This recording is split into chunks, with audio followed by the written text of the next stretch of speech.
Thank you for tuning in to Spiritual Debriefing from First Baptist Church, Hiwassee, a podcast about Christian men living a Christian life in a very unchristian world. With your hosts, Daniel Meadows, Derek Fisher, Randy Bryson, Jed Harris, and me, Ray Taggart.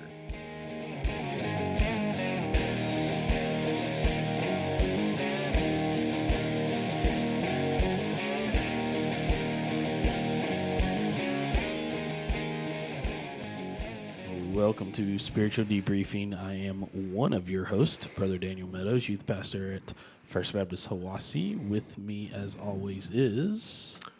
I'm Randy. Hi, Randy. Hi, Jed. And I'm Jed. And I'm also your host.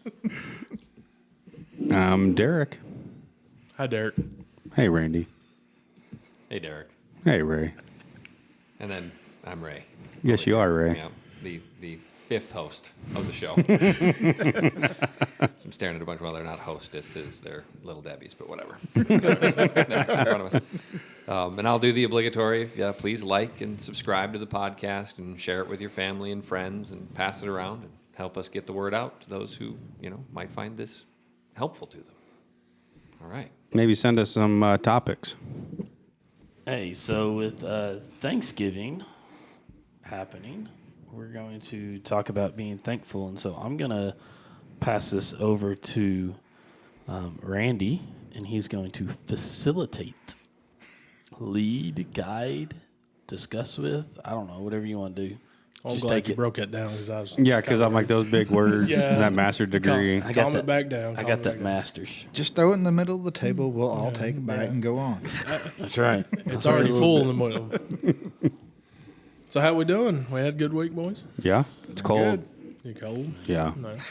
I'm cold. Oh. I'm still in shorts. I I don't know know. what you're talking about. Are you in sandals too still? Yeah. Wait till tomorrow. Oh, I mean, Derek won't get out of bed. I don't want to get out of bed in the mornings. it is 40 degrees still, so Yeah. Ain't Makes that sense. cold. You're bringing the desert kid out here. It's cold. I'll give you like Monday or Tuesday. I can't remember. It was pretty chilly. I even wore my overalls to work. So. tomorrow though, tomorrow the low's in the teens, ain't it? I think so. They said we'd be struggling to hit freezing mark. Hey, I'll just tell you, I'm glad we ain't in upstate New York. Did you see that? Me too. Oh, no, what? So, yeah. No, what did I miss? Sorry. So their record of snowfall right now is 36 inches in a 24-hour period, and they're predicting 70 inches of snow. Wow. In a 24-hour period starting tonight. Well, they're still all quarantined anyways. Yeah, but upstate's where all the ranchers are. Yep. So think about that. All right, if you put it that way, cool, man. I'm sorry for that. Yeah. They're not going to be able to see their cows. Nope. They're all in the barn. Right. We hope. Yeah. Sorry. Go ahead. No. So anyway, I was talking with the guys, and I come across a pretty good question, and I thought this would go pretty good with Thanksgiving coming up here. What if you woke up this morning and had only the things you thanked God for yesterday? Any input on that, boys?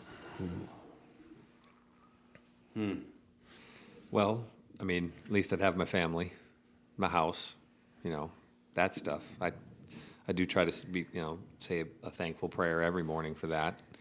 And Wendy also gives me a little trouble about that because I usually throw that into our dinner prayer and just, thank him for all kinds of stuff. She's like, you don't have to catch up on your prayer life at dinner. Just trying to make sure it's, a little faster than the Bart Simpson, rub-a-dub-dub, thanks for the grub. Yay, God. That's a... Kind of puts it in perspective of our prayer lives and it does. what you're thankful for most of the time. And go ahead, Derek. I will start. It's going to be a little different. I'm still thankful for all the things that I got to. I mean, it's the family, the house, jobs, But, when you asked me that question, I was really thinking about the last couple of days. And I'm actually thankful for some of the men in my life. And I can go back to just being like the childhood age And that's what I thought about. We grew up at, in a Baptist church, and we had some good men in that and a good pastor that we were friends with. And he was a good, kind of a role model to look up to, at a young age. And then I remember when we first got married, our church started a sister church in the town that we moved in. And me and my wife started going there. And the one guy that sticks in my head the most, his name's Jeff Benner. He was a pastor there, or he still is. And, just a really good role model for me at being just married. And, who do you follow? Who do you look up to? And I remember we first had Autumn, and the first night we brought her home, she was just crying constantly, like nonstop crying, like she still does. But she was nonstop, like we didn't know. We're like new parents, I was about to say that explains a lot. right? Right. We had no idea. We had, we didn't know. Then who do you call? And so we called, our pastor's family, and I know my wife talked to. Her name's Connie, and talked to Connie, and like, what do we do? Like, we're like freaking out. She won't stop crying, But they I want to believe they even came over and just kind of just comfort us and be like, everything's gonna be okay. This is what they do, And he has 3 kids, and we got to see all 3 of his kids grow up too, and being that role model of a father, of a Christian man. He was, he had to work and be a pastor. And what do you guys call that? Bivocational? Bivocational. Yeah. And so he had to do that too. And all the time and the effort of raising kids and, trying to start a church and all the stress. And it's always was just a good spirit, we became really good friends. We still text each other, and we always have like a little inside joke. And I always told him, I'm like, you're killing me, and I can text him that right now, be like, you're killing me. He knows exactly who texted him. So that's what I'm thankful for is people like that in my life. And we've gone on camping trips with them, and somebody to show me how to raise our kids and still be involved in the church, and just walking with God. So that's one of the things that I'm thankful for. And and through the life too, I've had just a handful of good men. Even growing up too, I had a buddy that he taught me how to hunt. I went hunting with him as a kid, and he's just a great man. And we still talk, and I still need to get up to his place and hunt, but I'm probably gonna be next year. I wanted to go this year, but it's not gonna work out. But when you asked me that question, that's what I thought about, was just some of those guys in my life. And, sometimes I wish I wasn't such a bonehead back then too, and kind of listened more. We talk about the teenage kids, and, they think they know everything already. And I sit back and reflect on that. And sometimes I felt like that, I was that person too, thought I knew everything. And we had these great men in my life that were, guiding us, and guiding me and teaching me. And sometimes I thought, well, I know how to do all this. I know what I'm doing. Well, in reality, I didn't, but when you get to sit back and look at your life now, and you see some of those people that you had in your life, that's what I'm thankful for. So yeah, a little different, but Not really. I've got the same. I've got a lot of men I need to appreciate in my life and be thankful for. I'll throw this out there real quick. I thank the jail for giving me confidence as starting at a young age, because younger, your wife will attest, I was quiet and shy and didn't say a whole lot. Really? You know? Yes. Wow. Surprises me. That broke me there at the jail. And that's all I'm going to say about that. They gave me good confidence. Other than that, I forget them. Anyway, but no, moving on into that, you know, you kind of move into different things in your life. And, you know, you all heard the story about Mike and myself starting the class up, and it was just him and me in there. Mm-hmm. Well, building me up from him, I mean, Mike was, you know, pretty thankful for him being in my life, or I probably wouldn't be, you know, going back through all this stuff here. And then that throws in, you know, Jim, my father-in-law. He, you know, of course, marrying his daughter, he showed me a lot of patience in life, because I was just a, you know, hot-headed deputy wanting to do everything else in life, and showing me the patience. So, I mean, we had good, you know, good times with the patience there. And then just moving into doing all this men's stuff and then growing with you guys. I mean, friends come and go, man, but, you know, when they're legit friends, they stick with you. So, I mean, we've been friends for a little bit here, so I haven't seen y'all leave yet. But I think getting back into this men's group, I'm regaining that confidence, because usually I'll tell you, show me how to do it first, and then I'll get to it, you know? Right.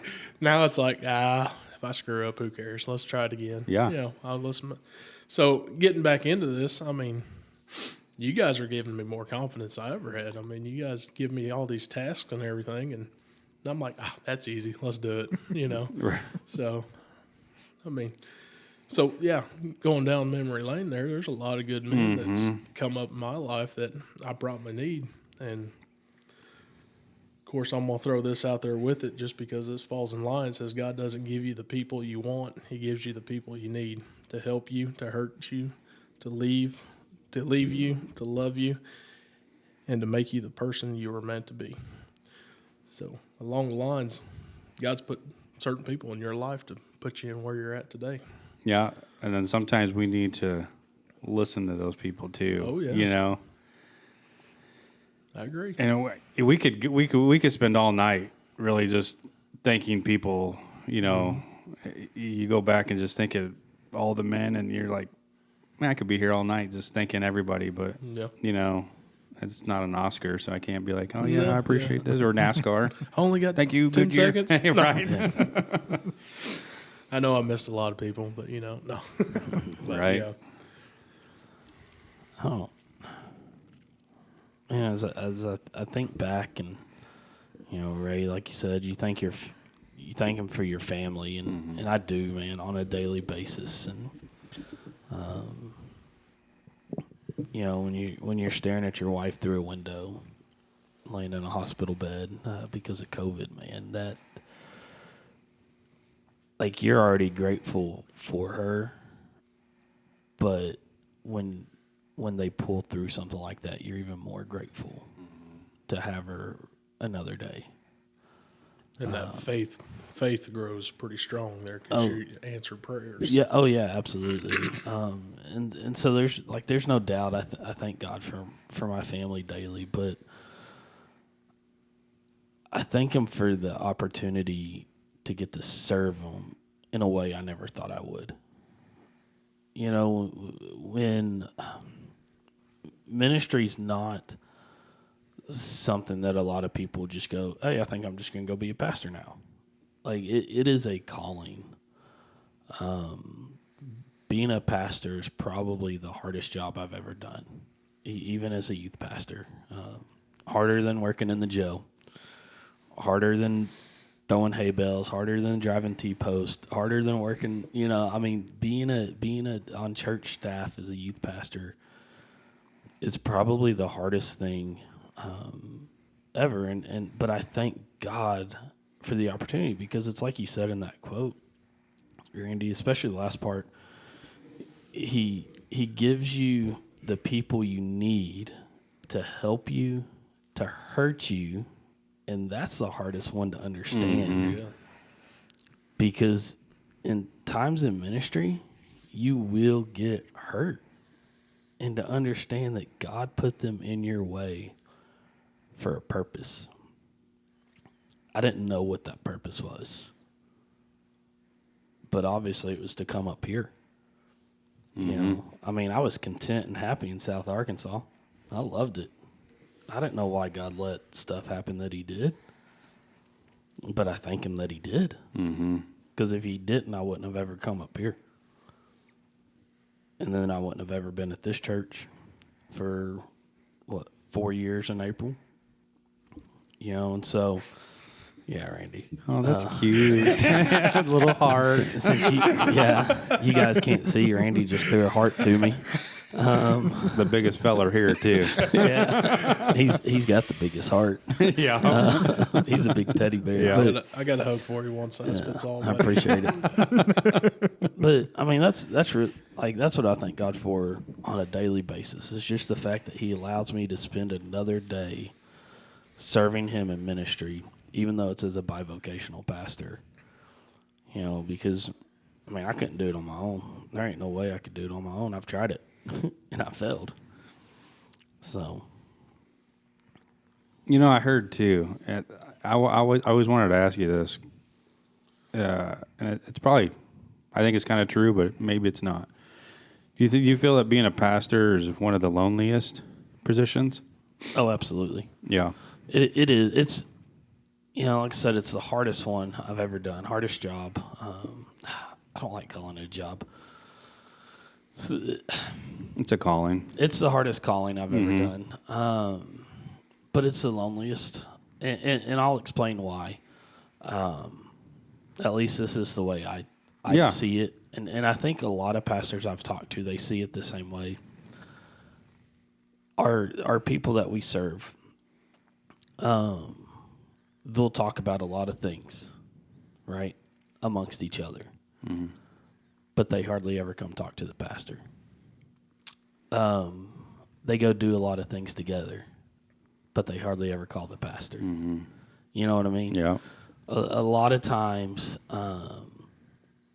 in my last church and this church has been good to me about including me in things. You know, like you guys do good at saying, hey, just come over. Of course, Taylor works different than me. To me, that means, hey, I can come over whenever I want. Right. You know, Taylor wants a schedule. Yeah. And my last church was the same way as you guys are. Very much, hey, just come over. We'll hang out. We'll do whatever. A lot of times it was sitting around the bonfire. But the first couple of churches I was at, it was just, I mean, I was single too. And so I didn't have nobody to hang out with. So I was sitting at home alone Yeah. a lot for the first 4 or 5 years of doing church ministry.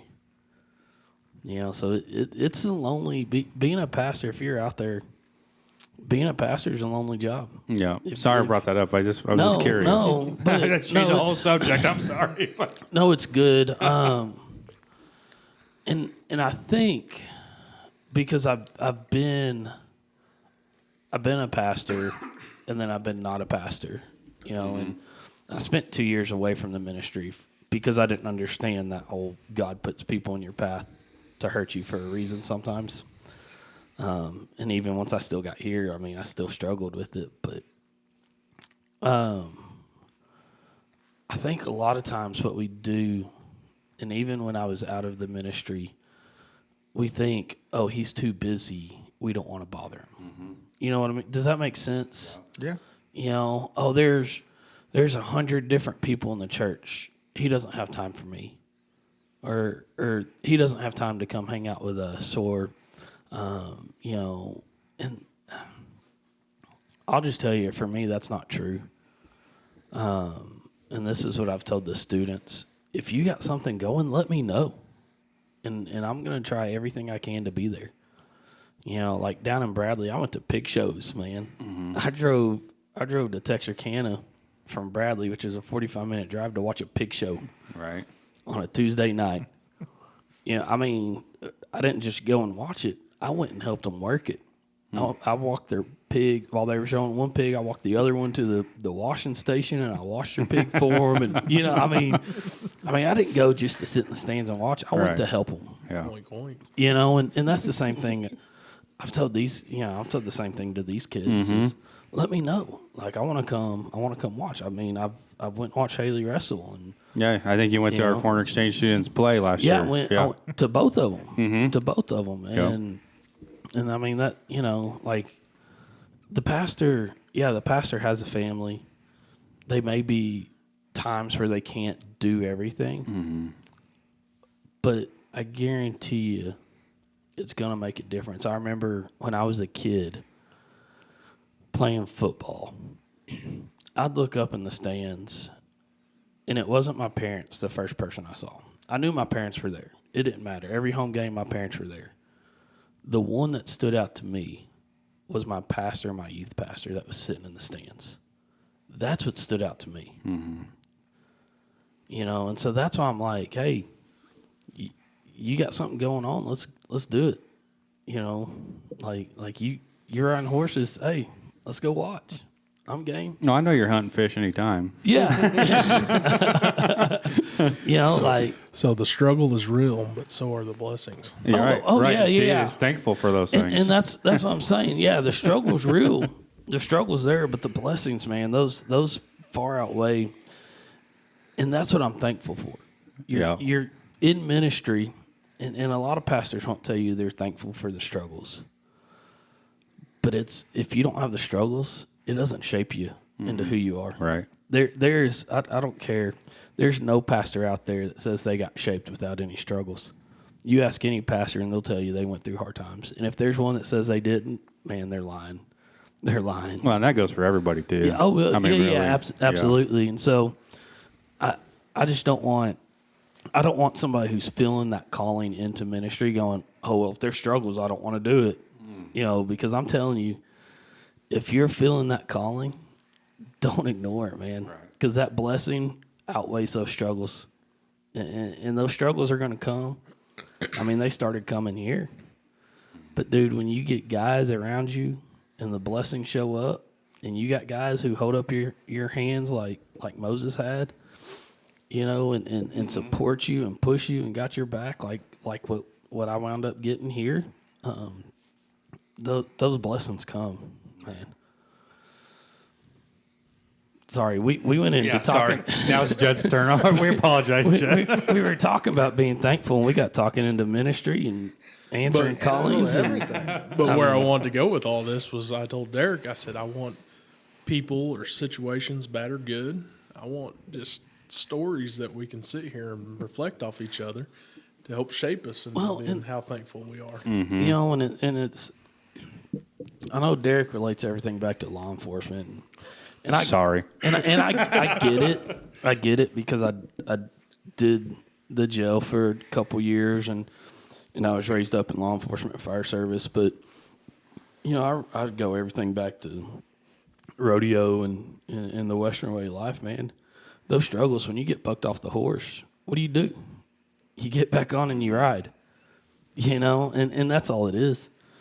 You face those struggles in life, you face those struggles in ministry, whatever it is, because they're coming. No matter what you do, they're coming. You get bucked off, you get back on, and you ride off. If you get bucked off on those struggles and you give up and you walk away, it's like when you're riding a horse. You get bucked off, you walk away from that horse won. That horse don't got to do nothing else except buck you off every time. That's it. That's all it's got to do now, and it's golden. Yeah, that's life. That's life right there. Well, other than Jesus being the perfect person, would you want a perfect person trying to teach you something? No. Because they haven't struggled. They haven't seen. They don't know what's going. They've just, everything's been smooth for them. So struggle is great. Even though, and here's what, Jesus was perfect, yes. But did Jesus also not face struggles? He faced struggles. You know what I mean? Mm-hmm. And so, and I think that's the thing is Jesus in his perfection understood what we would go through. And so he was, I think if any one of us was perfect, we'd be like, I'm perfect, tough luck. That's luck. right. Try to figure it out on your own. You know what I mean? That would be how it would go. But that's God's sovereignty, though. Mm-hmm. And the fact in his perfection is willing to teach us through it. So. I just caught that little glimpse that I just had to throw it out No, I there. love that. No, that's great. That's great. What are you thankful for, Judd? I'm thankful, just kind of like Derek, just to mostly family back in growing up as a kid. I had the great privilege of spending a lot of time with my mother's uncle. They didn't have kids, so a lot of summers we spent in Rogers with them. He was retired JAG officer out of World War II. Got to serve on he was a founding member of the Supreme Court for the state of Kansas. Wow. So I like history, and I mean, he taught me right through a lot of history and stuff.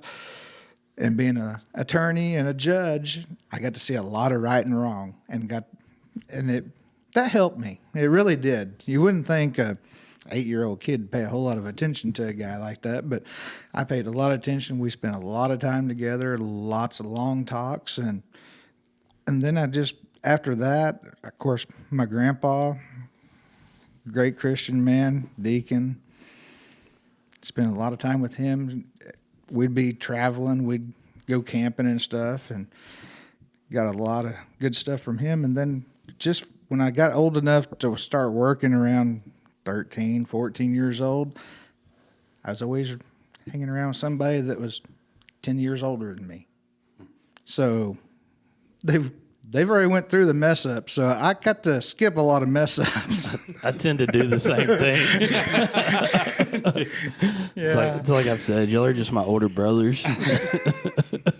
And then that one weird old cousin over there. Yeah, I was sitting here thinking, here I am, the oldest one of this bunch by far. Yeah, but Yep. He's the uncle. I surround myself with older men to learn. You know what I mean?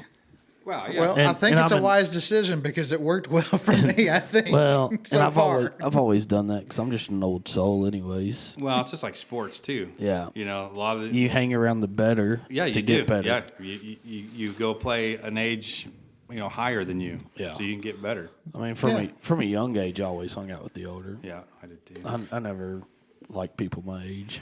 Like I said, I run with a few my age, but I mean, for the most part, it was always somebody at least 10 to sometimes 30 years older than me. I sit in my recliner and watch Gunsmoke and Bonanza and drink black coffee. just an old soul at 32 years old. But I thought it was a great thing because I got to see the other people, hear from them, their real life struggles, so I got to skip it. Sorry to cut you off, Jed. That's all right. It's Ray's turn now. Well, yeah, talking about what you actually are thankful for, what I forget to be thankful for, because like I said at the beginning, every day I thank God for my family, my immediate family, my wife and daughter and everything. And every now and again I remember to thank him for the church that he's helped us find here, But going back, I mean, I'm definitely very thankful for my father, who I had, who is a good role model for me in many ways that he could be. He actually had a chronic illness as well and was diagnosed for almost as long as I can remember. But he was also a farmer too. So he had that farmer mentality and attitude, and there's nothing that's too big. There's nothing you can't do. You just get into it. And if you need help, you find the right person to help you out. And, I was actually just joking around the other day with my daughter about, I can't remember why she said it, but she said something about, she's like, oh, I'd love to go up on the roof with you. I was like, you don't get to come up on the roof with me until we're going to reshingle a roof, and then you can help me out. And she's like, I'd love to reshingle a roof with you. She's 8. I'm like, you wouldn't, but because I've actually done that. I had to do that with my father because even though he was sick, he was like, all right, we're going to reshingle our house, and I'm going to do it. And I can't carry the stacks up and down the ladder, so you're going to do that for me while I do the roof. And at the time, I wasn't very thankful for that. But it's the attitude that it's given me to this day, where if a problem comes along, I'm always like, all right, well, let's open it up. Let's take it apart. Let's see if we can fix it. I mean, it's already broken. We can't do much worse at this point. And I was his hands, it's the difference between what you see in a lot of the kind of videos or whatever you want to call mocking it, where it's like, oh yeah, help your dad work on the car, hold the flashlight. Well, no, he held the flashlight and then told me what nut to turn and what bolt to take out and how to do this and how to do that. So, being grateful for him, but also in a way kind of grateful for the illness that he had, because it forced him to teach me in a different way than I think, I may have been taught. And then also had to step up and take responsibility early. Now, as we talked about in a previous podcast, that didn't go so well for a while because I ran away from it. But it also prepared me now for my wife, who also has a chronic illness that, I didn't know that when I married her, and it just so happens she does. But I think without having gone through it as a child, I don't know how I would be dealing with it now. It's not like it's just fine. It's no big deal. I mean, it's a struggle, but I'm also thankful for that too, because I think without her illness, I wouldn't be saved, and without her illness, I wouldn't actually be stepping into the role of the man that I am, because I was definitely not a responsible man for quite a long time. I was the opposite, and so it's hard to say, but being thankful for the people in my life who have had the struggles that they've had, and what it's helped teach me and forced me almost to become and to do. So, and with my wife's illness and health, she's been my rock for my, biblical learning and study, because that's, she can't go out and do all the things we used to do. So now, instead of just sitting around and watching another random movie about the same old thing over and over again, a lot of times we're like, well, let's do a Bible study. Let's watch this pastor. Let's learn a little bit about this, or learn a little bit more about that. And I know I would not be doing that without her. If it wasn't her, it'd be all Die Hard movies and, Sylvester Stallone and all that, because that's all, that's just what I slip into without her. So I'm really grateful for some of the hardest things in my life. I'm still actually quite grateful for them. So being grateful for where we're at and excited where we're going. I was going to read that First Thessalonians, and I see you have it written down over there. Here, go ahead. No, you go ahead and read it, and then I'll share something that I was going to go with that. All right, you're going out of turn here. That was my last thing. Well, I know, but this just because as we talk about That's being weird. It's not thankful, highlighted in blue. I know I didn't know the order because nothing's highlighted there. It dried up. Anyway, 1 Thessalonians 5:16 through 18 says, "Rejoice always, pray continually, give thanks in all circumstances, for this is God's will for you in Jesus Christ." So, as I think on that verse, and I've read that verse and I've taught that verse so many times, and as I sit and think over the last 2.5 years of us really trying to have kids, I've learned to be thankful even though we can't. Mm-hmm. And that's hard to think about. I think for all of us, our desire was to be a dad, right? We wanted to have kids to raise up and to throw footballs with, or to hunt and fish with, and to read that verse, rejoice always, pray continually, give thanks in all circumstances. That doesn't say give thanks in the good times. Right. Or when things go the way you want it to. And that's been the hardest struggle over the last couple of years. I've done the praying continually. I still pray that God will allow us to have kids. But to be thankful in this time of waiting for the answer, that's where the struggle's been. And I've had to learn that. How to be thankful. How do you be thankful when God doesn't answer right then? As we enter this time of Thanksgiving, how do you be thankful when God doesn't answer your prayer right away?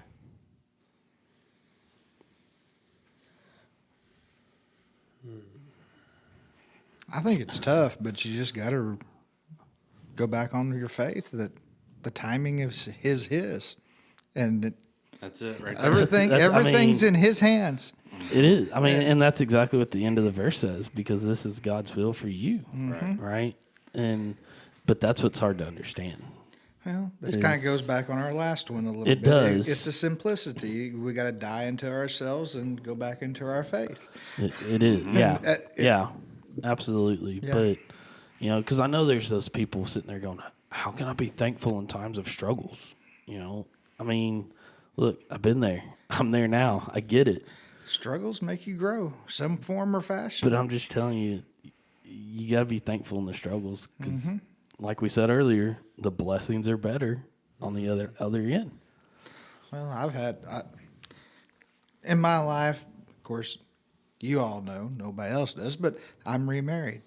And I went through a really tough time in my life. And, of course, me getting myself back to God kind of led me away from that situation I was in. Wasn't really my choice, but anyway, it did, and it led me back to church. And then I met Lisa, and thank God for her because she's got a really good heart and a really good faith. And we dated for 2 or 3 years. And about the first thing we done when we finally got serious, we started going to church. And we searched for churches and churches. And we ended up here. We're thankful for that too, Jim.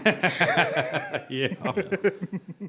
That's amazing how God works, though. It is. It really is. And I'm like, and that's how you can sit back and when you look at your life, and that's when you're thankful for those things and those struggles. Yeah. Because you're like, God, I was struggling then, and now look at, you said you count your blessings. Yeah.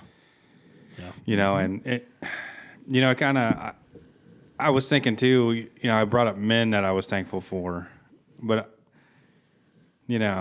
I'm going to bring up my mom. I was thankful for her.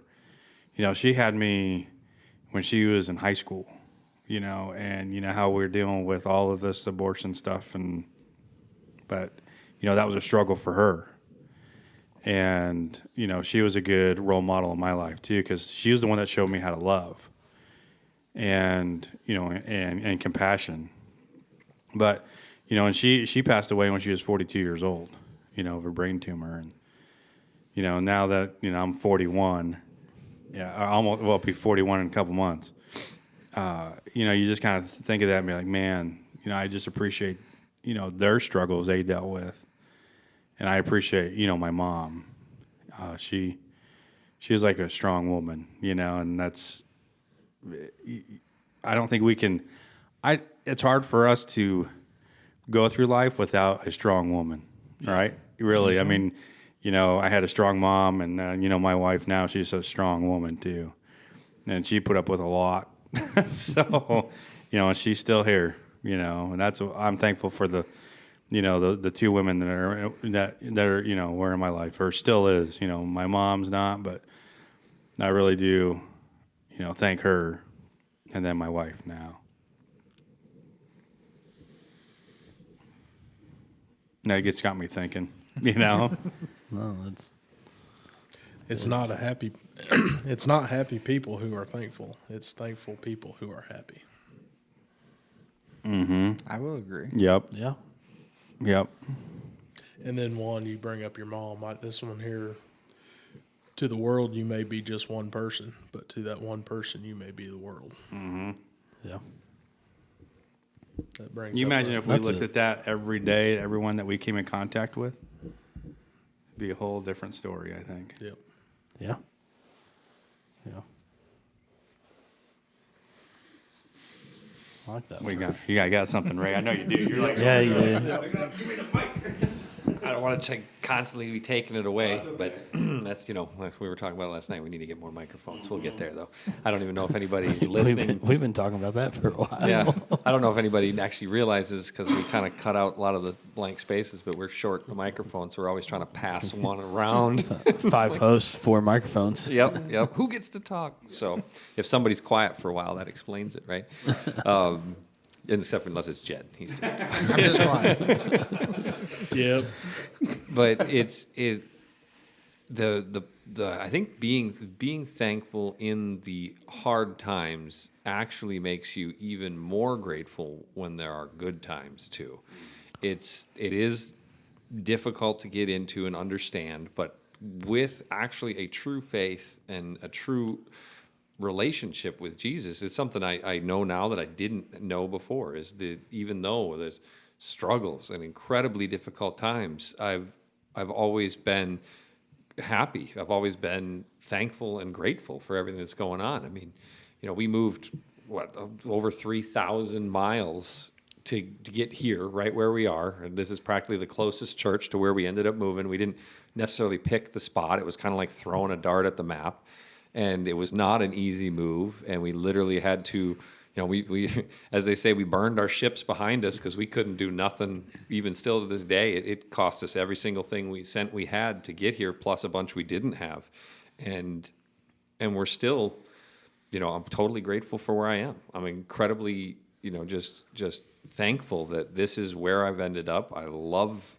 Arkansas so far. I mean, it's just what's not to love about it, and the people I've met and the people who are around me now. It's actually, again, thankful for you guys here and for this church as well, because it's better than it was out there. So we're struggling out there, and it was rough, and it was a lot of hard work, and then out of nowhere, all of a sudden, had to just pull up stakes and go, and ended up in this place. And I don't want to say it's easier, but the whole time I've just had this peace to me, because I've known, and I've constantly said, I'm like, all right, Lord, I know this is your plan. I know that you're doing something here. I don't know what it is. I don't know where we're going. And I don't know if this is it or if it's something else later. I mean, maybe this is why it all happened. So I could be here. I could be at this church and be doing what I'm doing now. If you would have told me a year ago I'd be leading a men's ministry study on Sunday nights and doing a podcast on every other Thursday, no, what? What are you talking about? That's all of our reaction. Yeah, it doesn't make any sense at all. But it was a bunch of struggle that got me to this point. It wasn't a bunch of great things happening all over the place. I mean, we literally got the "you got to move out" letter from our landlord, a week or two before Christmas. So, that's a great Christmas present. It's just, again, we weren't happy about it, and I kind of drive my wife a little insane sometimes, because I never get angry about that stuff. I never get stressed out about that stuff. To me, it's just like you were saying, Randy. All right, let's do it. Like, how we're going to do this? Yeah. Let's find it out. I mean, Find a way. Exactly. I mean, how many? And when we started trying to figure out, okay, how do we move off the island here? Well, we don't have enough money to move off the island here. I said, well, I'm just going to ask my job if they can loan me the money. And it's not the type of thing you normally get to go to your job and say, hey, I need to borrow like a 30-year salary practically to move. Can you help me out? And they were like, yeah, we can. So, I mean, again, I give that up to God. I'm thankful for them, but I'm also grateful for God for putting all these people. They're not even saved, but they don't have to be for God to work through them. That's right. You read the Bible, there's a whole bunch of stuff Say he that does all with the people time. who Yeah. aren't saved. Yeah. You never know what the person who you're interacting with, or the people you're interacting with, even if they're not in your church, could be leading you to, as long as you keep God, as long as you keep Jesus right with you, and be thankful for everything. I'm not going to say you're going to get to a better place, but you're going to get to where you need to be. So I just thought of this question. Can you be thankful without being happy? And if so, how do you do that? Because, I mean, 1 Thessalonians says, give thanks in all circumstances. You're not happy in all circumstances, right? But you still got to be thankful. Could always be worse. Could always be worse. I always say it could always be better. I don't know. I just thought of that question. But maybe you don't have to be happy within that time period. You can be happy when it's over, because you've grown through that point. And I would put a bet down that there isn't a single person who's not saved who is thankful when they're not happy. I think you could put that straight down the line. there are people who are saved who probably are happy in their struggles, who are thankful in their difficulties. But I don't know if you could find a single lost person who would be happy and thankful in their struggle, because who are they thanking? Yeah. Well, I mean, happiness is built off of feelings and emotions, right? I mean, I'm not necessarily happy that we can't have kids, but I'm thankful in the hard times right now. You know what I mean? No, I do know what you mean. And so it's like, just because happiness is built off of emotions, I feel happy, you know? I am thankful. There is a difference. And I think you can be not happy and thankful. Right. I don't want our listeners to think, oh, because I'm not happy, I can't be thankful right now. You know what I mean? Like you can definitely not be happy, but still be thankful in whatever you're going through. I think, as well, and Derek, you could probably answer to this, but I wouldn't doubt anybody who's in law enforcement and or military, there's probably plenty of times where you are in what they call the suck, and you can still be incredibly thankful for the people who are around you and they're with you, struggling through it with you. So that's another, a good example, because I can't exactly compare it, but there's been numerous times where it's, 1 a.m, working hard to got the coffee farm processing coffee till the wee hours, the sun's practically coming up before I get home. But I am happy and thankful for the people who are right there with me, working just as hard as I am and getting it done and seeing the progress that comes from it, and knowing that, we're bringing in the harvest. We're making this amazing coffee out of it and doing all the things that need to be done. Because you could wait till morning, but then you're letting it ferment, you're letting the flavor change, you're letting it lose quality. So, I mean, there are people who are lazy and they don't care. They'll harvest it, they'll just let it sit on the deck, and in the morning there's fruit flies and maggots, and it smells fermented, and it's, smells like you're making wine, and you can go ahead and process then, and that stuff's cheap. But if you want the good stuff, you got to take care of it right away. Is that what Starbucks uses? Yeah. That's a whole nother podcast. Yeah. So I'm going to tie this one in here with you guys because I think it's going the same direction. When asked if my cup is half full or half empty, my response is, I'm just thankful I have a cup. Ooh, that's a good one. That was a good one. Mike's half full. Of water. Yeah. Yep. Yeah, It it is. is, I can see? see it. That's like a quarter full now. Quarter full. No, but you're right though. I mean, Ray, you brought up that, that law enforcement military. When I first started, that was at the time that we had hiring freezes, no overtime, only paid comp time. And I worked swing shift most of my career. I think the first year I worked graveyard, but where that struggle came is during swing shift. All the time we're shorthanded. So it was always stay over. Can we have 2 or 3 officers stay over shift and help graves? So we're staying till 2, 3 o'clock in the morning. Or if we got a shooting or something like that, we're there all night, and I was thankful for the other officers that I worked with, because like you said, you lead it to the farming or harvesting, and, we had one goal in mind too. It was pretty much just to protect and serve. And that's what we did. We served the public, and every time we got that message over MDC was 2 or 3 officers stay over, and we're like, I don't want to, but I don't want 2 graveyard officers out there by themselves. And so we would step up and, yeah, we'll stay. And it was good. I mean, I was thankful, and we got the job done. So, yeah, you're right. It's a struggle, and it's still a struggle out there for those guys right now. They're shorthanded like no other. So they're putting in the long hours and the hard work and the sacrifice to protect and serve us. Yeah. They've got a hand tied behind their back now, too. Oh, they got a hand tied behind their back as well, and and the one that really suffers the most is their family. You know, they're away from their family all the time, you know, and to help other people, Yep. right? To help other people. So, yeah, I mean, I give thanks for those guys and ladies. Yep. Yeah. Military and police. Yep. For sure. Oh, every first responder. All the first responders. Yep. Absolutely. So I'm thankful for them. You know, we get to sleep at night in peace. Yep. And we know they're going to always be there, you know, so. I don't know how many times running the ambulance it was nothing for us to work 3 days in a row. You know, 3 24-hour shifts in a row is what I mean. Yeah, but you guys had a bed. Well- you know, we had a cop car. You're not really sleeping in that. Yeah. No, you're No, right. we Well, know. We you guys story are, it. We know. You guys are washing the truck or playing, Yeah. you know, whatever. You're right. PlayStation, working out. Yeah, okay. Make sure the fire truck looks real good. No, yeah.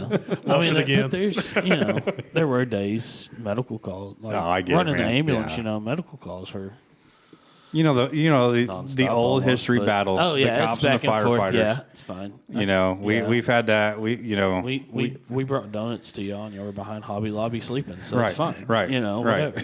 Yeah, when we saw your conference room. Yeah. Big screen with stadium seating. Yeah, we saw the conference room. We were having a good meeting. Okay, we were talking about new trucks.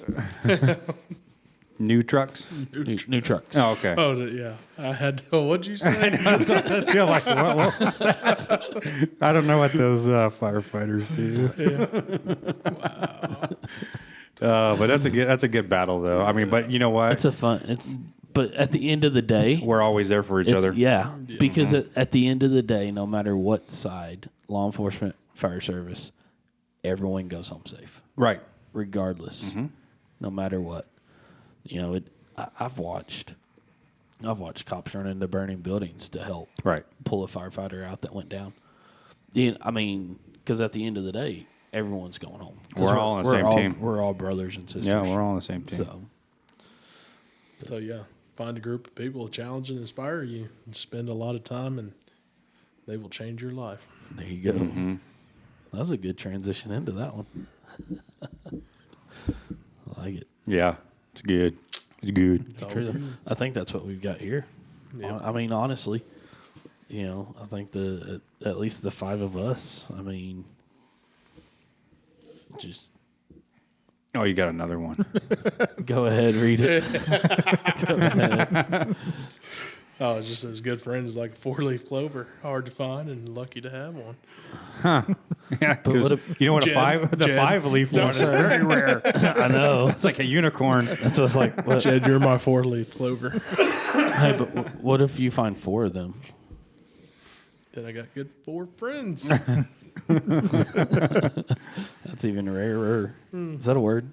Rarer. It is More now. You're the teacher. You tell us. I don't teach. You have a English. master's. Here's the educated I ones. do, but I don't teach English. Here comes Ray. Yeah, right. Is rarer a word? No, We missed the drums on that. it's all good. It's all good. You cut them out anyways. We don't need the drums. It's all right. I think I left them in the last episode. Though. You did. I did. It was worth it. No, I I was didn't. thankful. It is, and it's difficult to have a group of friends who you can actually, maintain a good relationship with. And it's rare to find an actual group of true friends. And so that's definitely something I should be thankful for is you guys right here, because I've had lots of friends. And one of the things I definitely learned, especially being in the world that I was in previously before we even moved out to Hawaii, is that there were just a lot of good time friends. They were always hanging out. They were always willing to go wherever we and my wife were going, to the show or whatever party it might have been, whatever festival it might have been. But when we moved out to Hawaii, I remember telling Wendy, I think I went almost like, a year and a half before one of my old acquaintances called me up. It was like, how's it going? Granted, I didn't reach out to anybody either, but that's, no one reached out to me. No, they all just kind of vanished into the ether. And it's still that way to this day. There's a couple of people who I maintain a little bit of contact with. One guy who actually now works for me, and he's an old friend of mine from back in Minnesota, so we still converse some, but not as much as we used to. I mean, he used to hang out every single day.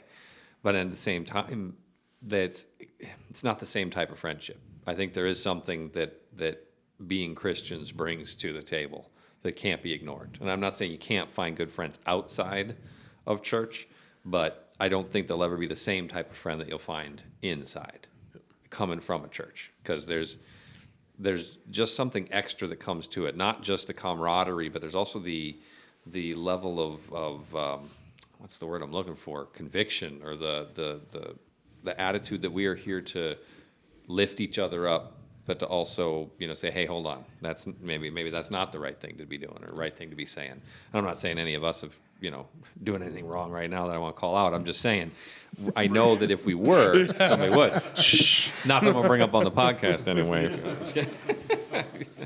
But you guys. We all have that relationship with Jesus in common. That's so what I was pretty about to much- say. That's what it is we have that common bond. Yeah. And Jesus calls us as Christians to serve, right? And so your non-Christian friends, it's about self. You know what I mean? Like, I think back to my friends that I've had over the years, and my non-Christian friends, it was what could they get out of me being their friend, as opposed to us, where it's more of, hey, how can I help you as your friend? How can I serve you as your friend? So I think that, Ray, is probably where, to go with what you were talking about, I think that's where it's at, on why, how our bond that we have within our friendship is so strong is, I think we could probably go a week without talking to each other, and we'd still pick up on the same conversation, no problem. Yep. Because we have that common bond. Yep. And I know that in a heartbeat, if any one of us needed something or there was trouble, we'd be there. We'd be right there. And it's something that is definitely a different feeling than I've had in maybe ever. Exactly. I feel the same way. Because you get your good friends, you got your friends you hang out with, and then it's like you said, I'd call upon them, and if I call you guys, it's like, yeah, I'll get there a day or two later, but yeah, I'll be there. No. No, I enjoy this. I think this, like I said before, this is what I was really wanting, because it was self. I can do all this myself, And nowadays it's like, man, I'm glad those guys are here. I need some help. So, yeah, I appreciate each and every one of you. So, you took my scripture, so I only got one sorry. quote left now. So, whatever you guys want to call it. That's good. Wow. You know what? We might do this short one for the people that want it shorter. All right. Yeah. I don't have an hour and a half to listen to you guys. Let's talk about cops again. Jeez. Don't get me started. Talk about being simple took forever. And if I talk about that stuff, my wife won't listen. No, I mean, you guys all hit it right. I mean, it is the friendship that we have, and that's what I'm thankful for. I have, a handful of other good buddies too that are the same way. I can call them, and man, they'd be down here in a heartbeat. Or, we might not talk for a few months, but we pick right back up. Yep. So, I mean, it is a different friendship, because you're right. Because my mindset is, how can I serve you? What can I do for you? Yeah. Not having these selfish intentions of, man, if I become friends with him, maybe he might be, give me this or give me that, or, whatever. I think we've all done that. We've all been there. But when you find that good friendship and the good godly men to hang out with and to encourage you, to uplift you, yeah, you can't explain it. You really can't. I mean, it's hard to explain. Your wants turns into needs. Like, I need time with my guys. Oh, yeah. I need time with this, or I need, Yeah. the fellowship. And that's something other people don't understand, though. Yeah. You know what I mean? But yeah, I mean, people out there that are listening, I mean, that's what I would tell you to try to find, those men or women to be the, godly friends with. And maybe we need to change our outlook on that, not just look at ourselves and how can I benefit from being a friend, but how can I serve you as a friend? Yep. That might change people's friendships there. And then, we can look back and, like we do all the time, we're just thankful. Yep. I mean, you look back at just the accomplishments that we've done in the last couple of years, and it's not all just us, but I'm just saying none of that could happen if we wasn't a team to be able to kickstart this. Right. So, I mean, we're still in the process of everything. But in the same sense, we're all standing here doing the process. Mm-hmm. So, I mean, you got to be thankful for that. I mean, The process. I'm thankful for the journey. Exactly. The journey. That's why I tell my kids all the time. I says, when they're struggling, they're doing stuff like that. I'm like, be thankful for the journey right now. Yeah. And you can't Enjoy do the journey alone. No, you can't. You can't. Mm-mm. No, You gotta. it's too hard. Yeah. Sometimes the journey is the best part of it before you get to the Right. accomplishment. No, you're right. Yeah. You're absolutely correct. Yeah. Yep. The reward. The reward. So we've been talking about being thankful. Did we ever define what that meant? Turkey and ham. I thought you said Thanksgiving. Sorry. Turkey, ham, apple pie. Pumpkin pie. Yeah. What's a food that starts with N? Nanner pudding. What? What did you just say? Nanner pudding? I think I thought that was Jed like auctioneering already. I think Elvis is the only one who can get away with that. Nanner and peanut butter. So calm down over there. I was just thinking of foods that start with the letters of Thanksgiving. Oh, you would as a teacher. I would as somebody who didn't eat for the last couple of days being sick. All too. right. Oh, yeah. Oh, dude. It's going around. Yeah, but I could tell when I was better because my appetite came back and Yeah. I started eating everything. And it's weird. I'm opposite. Oh, really? Like when I'm sick, Oh, man, dude, I I just can't eat eat just anything. garbage. Taylor brought I don't know what home- it is. Tuesday night, Taylor ordered a cannonball out of Pea Ridge. Mm-hmm. And it was like hamburger steak and mashed potatoes, which they make one of the best hamburger steaks I've had. Oh, really? Yeah, I love it. And I ate like a quarter of my hamburger steak, 2 bites of my mashed potatoes, put it up, and went back to sleep at 6:30. That's why she said, you're sick, aren't you? Yeah, well, she already knew that because I was asleep when she got home. Yeah. Yeah, Yeah. I mean, so Care how No, I sick you can't. are. You don't waste that stuff. Come on. no, it's in my it's in my fridge Yeah. to eat, but yeah, I don't eat. I lost 3 pounds in 2 days Wow. from not eating. Not me. I probably gained 10 when I was sick last week. I'd eat the hamburger steak and a box of Little Debbie's to go along with it. I don't know what it What is, else man. is I just eat fast food and just greasy food. That's all I want when I'm sick. Like, cause I don't nap at all. Yeah. You'll But get to it.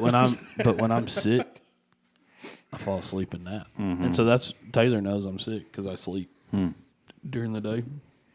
If the sun's up, I'm awake. Oh, yeah. Unless I'm sick. I wish I was No, taking and a nap. that's my mindset. You know, if the sun's up, I'm awake unless I'm sick, and then not all of us can take naps. Nope. I don't know why you're looking at used me to- because I don't know. take naps. I don't. I always glance over that way towards Right. you. Look Yep. at Randy. Yeah. Randy takes naps. Well, I used to tell Taylor I'm not a teacher, so I can't take naps, but I can't tell her that now. Yeah. Mandated nap time. So, anyway, so back to the definition of thankfulness. What's it mean to be thankful? Because we've talked about it. Well, yeah. We've talked I mean, about what we're thankful for. Right. And then, you appreciate things. I mean, you appreciate the things that you're thankful for, I don't know what the true Webster, Right. That's fine. Dictionary. Randy's pulling it up. Yeah. what is the meaning? I just want to know But what that's mine. what's your definition Just is. appreciate it. Is that even a word? I don't know, but Appreciate. appreciated. Yeah. That is a word. Nice. It is. Sweet. It is because you are appreciated. That was the thing too. Moving to Arkansas, everyone, man, I appreciate you. I appreciate you. I'm like, what? No, you don't. That's just what we say. Yeah. Ray, do you have one? Yeah, here you go. Because he's leaning over like he does. I'm gonna get him a mic here soon. Yeah, we'll work it out. Well, yeah, actually, I don't know what the actual Webster's definition is. I'm sure Randy will tell us, but I definitely it's having a gratitude for something that I think you don't necessarily deserve, I guess is what I was kind of go for, or something that you didn't do anything for. True thankfulness, like being thankful for the Lord's salvation and the grace that He gives us, is something, again, just having that overwhelming knowledge that you don't deserve it, and yet it's yours, and you can accept it, and just it's your only way to give back. Kind of, it's your only way to show some sort of, again, saying the word, gratitude for what you have. What do you got, Jed? I think they both hit on just about what I was going to say. Yeah. It's to be grateful, appreciative of stuff that you don't deserve. That's where I was Yeah. That's where I was getting at right there. Being grateful for things you don't deserve. Mm-hmm. I think that's what it means to You be had me thankful. pegged for that answer, didn't you? I did. I did, actually. I knew it was coming from you. Go ahead.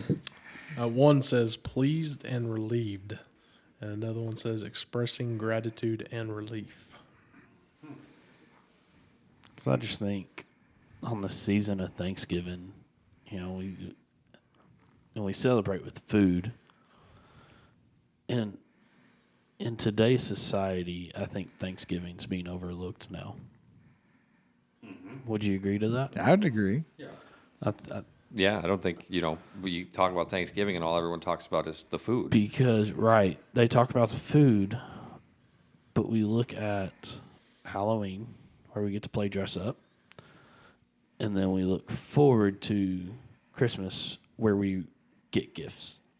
Not where we get to give gifts, but where we get. And so we totally skip over Thanksgiving. Our marketing has skipped completely over That's Thanksgiving. exactly where it's at, right there. Yes. Well, Daniel, one point here is, since you're the only one who's not a father, once you become a father, you don't really get gifts anymore. It's all about giving. Yeah, it's It's a lot all of fun giving. giving too, though. I'll just enjoy tell that. you that once I started getting nephews and nieces, I told all of them, I said, this is for, don't get me anything. Like, I told my brothers and sisters and even Taylor's brother, I was like, don't get us nothing. We're giving gifts to the kids. Y'all don't get nothing. The kids get it. And then mom. The kids and mom. And that's it. Yeah. That's it. Like, Don't my mom, leave mom out. Oh yeah. like my mom gets two because her birthday's December 20th and then Christmas, so they're right there together. But that's what I told them. I'm like, you got kids.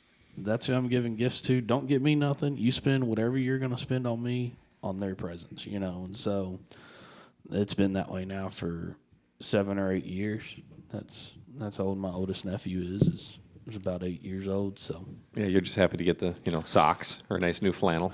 yeah, right. Well, like last year, because they'd always steal my cowboy hats every family time we were together, and so last year for Christmas I bought them all cowboy hats, and so they put them on and we took pictures together, and they were so excited for a cowboy hat that I bought from Cavender's. But I was the same way. I think when I got my first cowboy hat, I was 2 years old. That's the first time I rode a horse. Was 2 years old, and so I mean, I was the You same. waited a long time. Do what? You waited a long time to get on your first horse.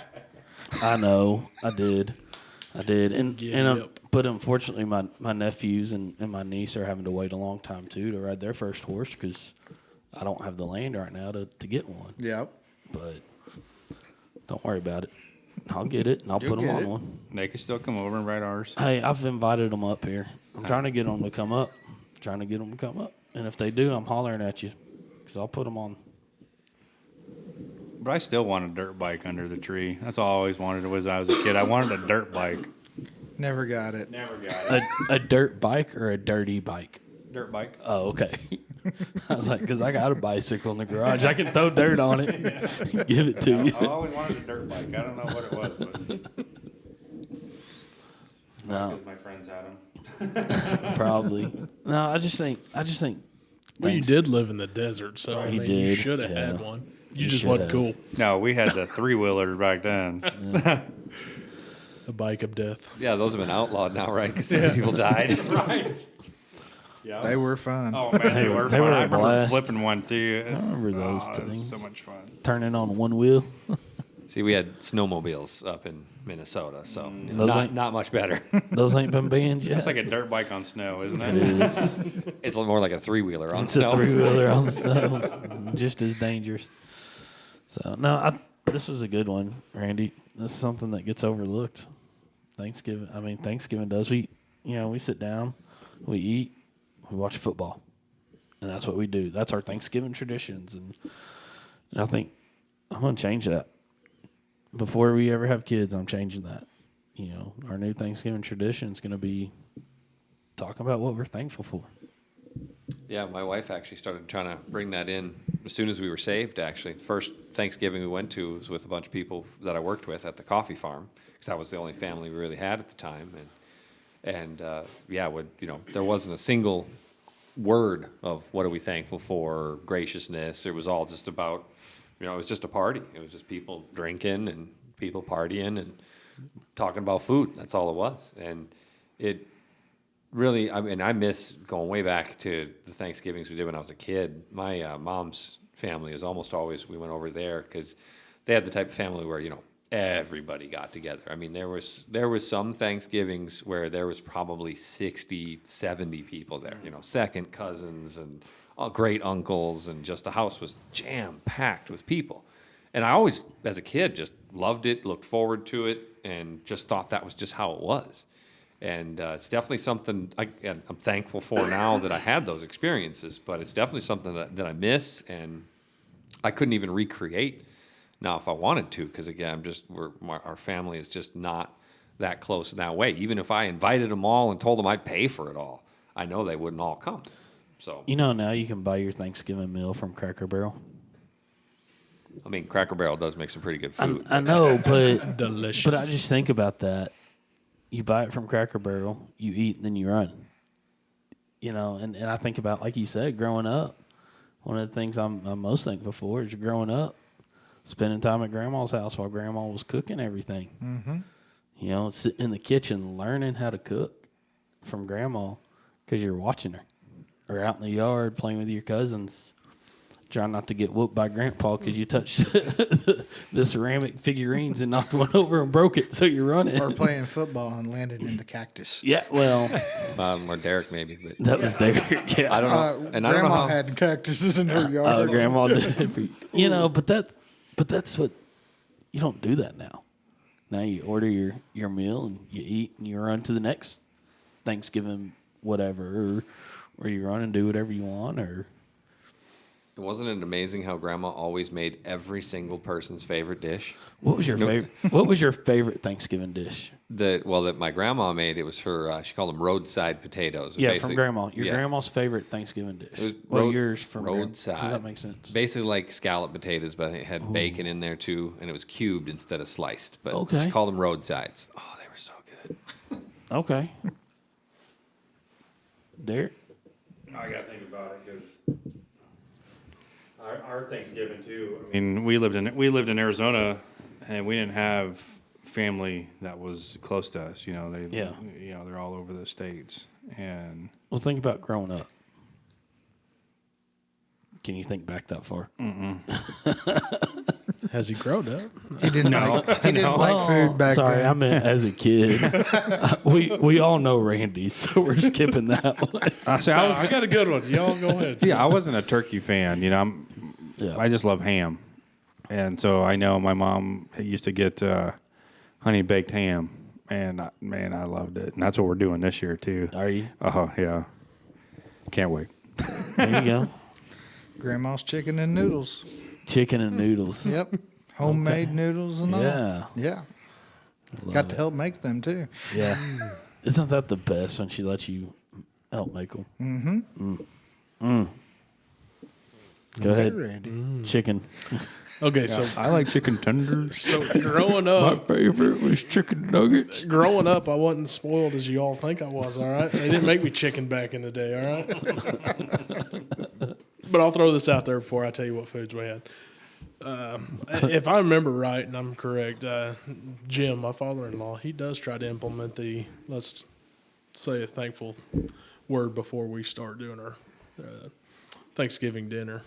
If I remember right, we do that. And I know, like, during Christmas time, he'll set the kids down and go through the Christmas story of the wise men and all that. So, I mean, we do kind of do a little bit of traditional stuff like that. But, all right, so the foods I grew up with, I am part of the Native American side. So, going down to Thanksgiving dinner with my aunts and uncles and family, we had all kinds of fried foods. We had the fried taters, fried bread. They'd made mashed potatoes and gravy too. Anything you can make. Potato salads. I mean, yeah, too much fried food in my life. I'll tell you that. Oh my gosh. So potatoes. Yeah. So they had the hams, the turkey, and I don't think they started doing the chicken strips or anything until later in life with all the other grandkids and all that, because they didn't want to eat all the turkey and stuff. So nowadays, yes, I think it was my mother-in-law that spoiled me on that. She was awesome. Anytime I come over, she just makes me chicken strips. It doesn't matter what she makes. So did you get to or move? my wife, they just throw chicken in the oven because I probably don't like what they're making anyway. But Did you get to move back to the kids' table? oh no. I'm too loud for the kids. He never He left. never left the kids' table. So yeah, we had all types of fried foods and different stuff that I don't want to go back to. So yeah, Very nice. I think for me, a couple of things Grandma made. Grandma made, probably some of the best chicken and dumplings, homemade dumplings. You know, it's the same thing. She lets you help her make it. yeah. You know, I remember standing in the kitchen. Probably a kitchen no bigger than this room that we're in right now, sitting in there making dumplings with her. And then she made a Mississippi mud pie. I don't know. Have you ever? I don't even know what's all in that thing. I don't know what's in it. That it must be like a Pine Bluff thing, because she makes that, and I was like, my goodness, this will make you want to slap your mama. It was good. Did y'all hear that accent that come out of his mouth? When he did that? was good. I tell you what. Are you Daniel? No. I'm from Southern Arkansas. It slips out every now and again. But then my dad, he would do smoked turkey. So we wouldn't deep fry it. We'd smoke it. Yeah. And we'd spend, good 24 hours smoking the turkey. And that was better than anything. Besides the chicken and dumplings, but I'm sure that my family had stuff like that too, but you know me, I'd just bypass all that nonsense and just get my mashed potatoes and gravy and fried taters and what else? chicken tenders. Chicken tenders. But you say the deep fried, yeah, they had deep fried turkeys and baked turkeys and hams. If it could be fried, they'd fried it. I'm not a fan of deep fried turkey. I'm just not. Try this one. That's what I did last year. I smoked a turkey Yeah. and then deep fried it. Just to finish it. Yeah, just to finish it. It locked in the smoke flavor. That I might It be was able good. to get behind. It was good. I don't know. Deep fried's just not my thing for a turkey. Well, I wasn't actually the biggest fan of turkey either until Food Network saved the turkey for me and Yeah. for my mom. Really, she I don't remember what she watched. Just watched something. We're like, oh, you got to brine the turkey first for like at least 24 hours. Brine And, it? Yeah, soak it in a heavy salt brine Yeah. with like garlic and other seasonings just in that Yeah. water. And it is almost impossible to dry your turkey out if you brine it right. Oh, As soon as yeah. she did that, all of a sudden it was just juicy, just like chicken. And I miss the dark meat. That's my favorite Well, I mean- part of the turkey is Oh, the yeah. dark meat. I Dark mean, meat. smoking it, you can dry it out easy, but you got to spritz it. Spray it with the bottle, spritz it. That's what that means, Randy. Spray with the bottle. Okay. No, that's not. Pinky up. That's not a pinky up thing. Oh, what I forgot was, I love macaroni and cheese. Yeah. Homemade. Oh, whatever they put in front of me, I Yeah. ate it. Taylor's picky. She is a crafts only type of mac and cheese. I will tell you this. Growing up, it's always been out of box. When I married my wife, she put noodles in Velveeta, and I thought I was in heaven. I was never had it this way. This is fancy stuff. I love homemade mac and cheese. That's good too. Yeah. Was that when you moved to Bentonville? I just love No, I was a little bit before that. Oh, okay. I know Derek was going to ask. Yeah. I had fancy stuff before I went to Bentonville. Just mac and cheese. That's it. I'm just mac nothing and else. cheese. They don't let you in if you're not fancy. Yeah, Right. that's right. Yeah. And they ask if you got anything fancy. It means you drink your tea out of a real glass and not plastic cups. I don't drink tea, so I don't know what you're talking about. So, you got anything else on being thankful? I Anybody? think that's good. Hey, so let's end it with this right here. Go ahead, tell us something that God's done for you. I've got one This more week. thing. Oh my Hold goodness! yourself. I just asked if you did, and You no one didn't give spoke me up. time to. You looked at Derek. He's all right? facilitating. Sorry. Hey, shh. All right, my last quote of the night. Time and good friends are two things that become more valuable the older you get. That is true. Now, That's a good one. Yeah. Sorry. See, I didn't know that was your last one because, again, it's not highlighted in blue. That's a good quote, though. I like that. listening to others, I got to calm down. I had something for you that I wasn't bet on my you did. piece of paper. That's good. That's good. That's a good quote, though. Time and good friends are two things that become more valuable. Yeah, most definitely. But I think they become less too the older you get. You have less time to. I feel like you have less time to do things and probably less of good friends. Just because life gets busy. I disagree. No. I Yeah, disagree. you got to make the time. You make the time. Yep, you got to make the time. Because I mean, when you set your priorities, you can, you set that priority for your friends.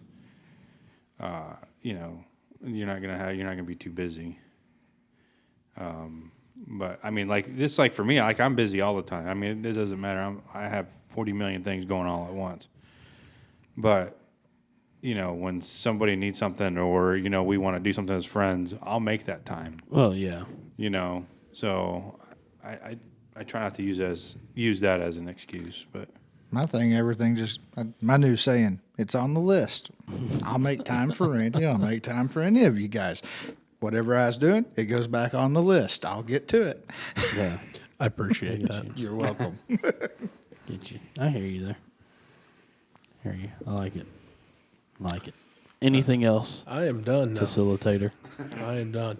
Hey, I do appreciate all the input. That was an awesome little session there, and I'm glad we kind of found that quote and kind of broke off into that because I think we do need to take a second and figure out what we are thankful for. Because I mean, we have many of blessings, and before I would sit here and like we said, I don't deserve that, but who is it to say other than God to tell you what He deserves to give you for blessings? So thankful for everything we have and all our blessings and all our good friendships. yep. There you go. So we talked about being thankful. Let's talk about, tell me something God's done for you this week. Start off to my right with no mic. I was really, really grateful that snowed real nice the other day, and I got to build the first snowman with my daughter. She has, lived in Hawaii since she can remember, basically, and was too young to do anything like that when we moved from Minnesota. So we got to, and it was at 10 at night because that was when the snow was coming and when the snow was thick. But I was like, you know what? I was like, put on your coat, put on your boots. Let's go outside and make a snowman. There you go. And it was real fun. It was, and she's enjoyed it thoroughly, and it was a great experience. And unfortunately, my wife couldn't make it out to be part of it because she just wasn't feeling good at the time. But we got some pictures, and she got to see it in the morning and stuff. But that was really, really good. Just something simple, but yet still incredibly satisfying. Did it survive today. It is still up today. It is much smaller, and it's lost all of its face, and one of the arms fell off, but I stuck it back in there. How big was it to start with? It was actually taller than Harmony. It was Really? almost as tall as me. We made a big snowman. And we didn't get a lot of snow up here. No, we cleared the entire front yard. Yeah, we just kept rolling it up and rolling it up. Wow. Yeah. It was time to mow the yard after he got done. Well, the snowman was a half snow, half grass because the grass was so dead. It just pulled up all kinds of dead grass with it. But it's all good. I got a picture I'll show you later. Yeah. Maybe That's I'll cool. post one on the Post that website post too. That, yeah. Hey, post that on our pages. Yeah, people can see the That'd be cool. snowman we made. Yeah. Spiritual debriefing snowman. Yeah. Well, we got all the test results back from my wife. She had that heart issue, and she got dizzy, and couldn't even remember like her phone number or anything. That time I took her to the ER, and what's really odd is all her test results come back negative for anything. She's fine. Like everything is normal. Her heart's normal. Everything is good. That's not odd. Yeah. That's answered prayers. Right. So I mean, it's that was a blessing. I mean, we get everything back, and everything's fine. That's Everything's good. So yeah, that was a good one. It's awesome. Okay. It's all you, Jed. All me. Say it Step real up. fast in your auction voice. Auction voice. Okay. Step up so we can see you and hear you. Okay, I'm up against the mic here. There you are. Yep. I just feel like it's a real blessing to be here last night and to be here tonight. We was talking earlier before we started recording. If somebody can't be here, we're going to try to keep and go on and everything. And I know it'll be great. God's got a plan for all of us. That's why we're here. It's just has to be. There's no other answers. But just to be able to be here is a blessing. To be with you guys, it's not a job like we've said. It's just pure whatever. I mean, this is where I want to be. Even though I'm the quiet one, I still want to be here. And that's really my blessing of the week, is to be able to see you guys twice in 1 week, 3 times in 1 week. It's great. 4 times. Yeah, 4 times. What are you doing this weekend? I'm sure we'll have something going. yeah. It's a home football game. Home football game. I got to work. Last one of the season. Will you take Randy? No. To a Razorback game? Yeah, No. take Randy. How about no? Not against Ole Miss. Go Miss. You done now? I'll wait. What? Yeah, that's all right. You got something? No, I'm good. I'm good. You sure? Yeah. Go for it. No, I'm good. Man, there's probably a lot of things I've probably overlooked, but I think one good thing is that God's blessed us in is we found a person that made our hats, and I've had a lot of feedback on that, even from the person that made our hats. She had some questions, and we answered that, and just even last night passing out hats, we had a few of our church members ask about it, and man, I guess when it comes down to, I love the support we have from the church. I mean, basically, when it comes down to it, they was asking questions. I love the involvement of the preacher enough to just give us a thumbs up every once in a while. So, just having a little bit of, I hate to say advertisement, but just everybody having a hat on except for Daniel, But I know y'all can't see it, but we got a pretty good thing going here, and I think it's pretty good to have people ask us questions about that. So that's a pretty good blessing on that end. So today was Let's go hatless. Today was hat day at school. Which would have been a perfect opportunity. Yeah. Okay, today was hat day at school, and so you know me. Anytime I get the chance to wear my cowboy hats, I'm going to. That's just what I'm gonna But do. you missed the day we all And wore so- cowboy hats to church. So when last night? No, it's like what was it? Was it Easter? Easter. No, I wore my the day we all wore them. I wore it. I don't remember. Yeah, I anyway, was no. part of it. Anyway, so So when I got home, No, he was. Yeah. Yeah. No, he was. All Yeah. right then. because I even stand corrected. because Sit corrected. Derek wore his black one, you wore your dark brown one, so I wore my light tan one. Yep. So none of us would really match. So anyway, so I got home and I put on my spiritual debriefing hat. And Taylor looked at me and she goes, "You either look like Derek or a new country singer." So I took it off and put my cowboy hat. He's like, I don't want to look like Dirk. So I said, "I really don't want to look that like was the either." worst compliment ever. I said, "I don't want to look like either right now." The new Derek. Derek. I guess. The new Derek country singer. You did expand your music vocabulary, I did. guess. Oh, anyway, so what God has done for me this week. Let's get back to that. All right.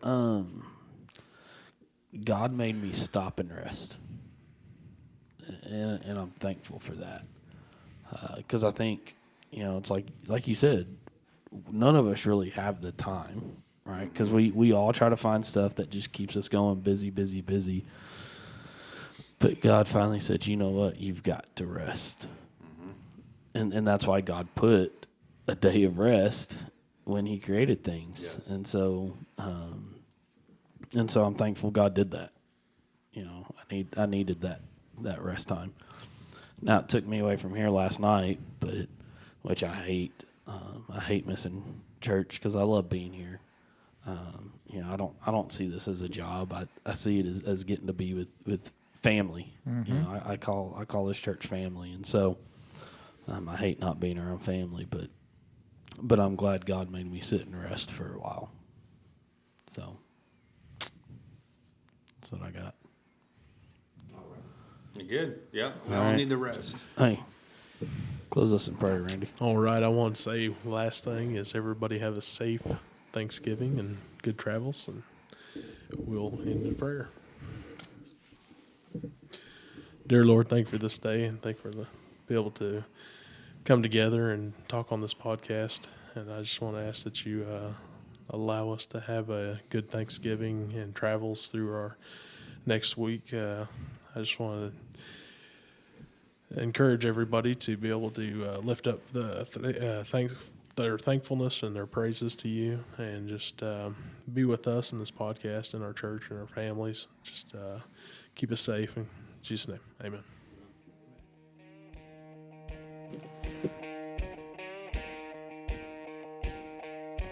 Thank you for listening to Spiritual Debriefing, a podcast supported by First Baptist Church Hiwassee. Please like and subscribe to the podcast so you can be notified when we post new episodes, as well as check out our past episodes. We'll be posting new podcasts every other Thursday. You can follow us on social media, Facebook, Instagram, and Twitter. If you have questions you'd like us to answer, comments, or feedback on the podcast, please contact us through our social media or email us at dmeadows@fbchiwassee.com. Thank you, and we hope God blesses your day.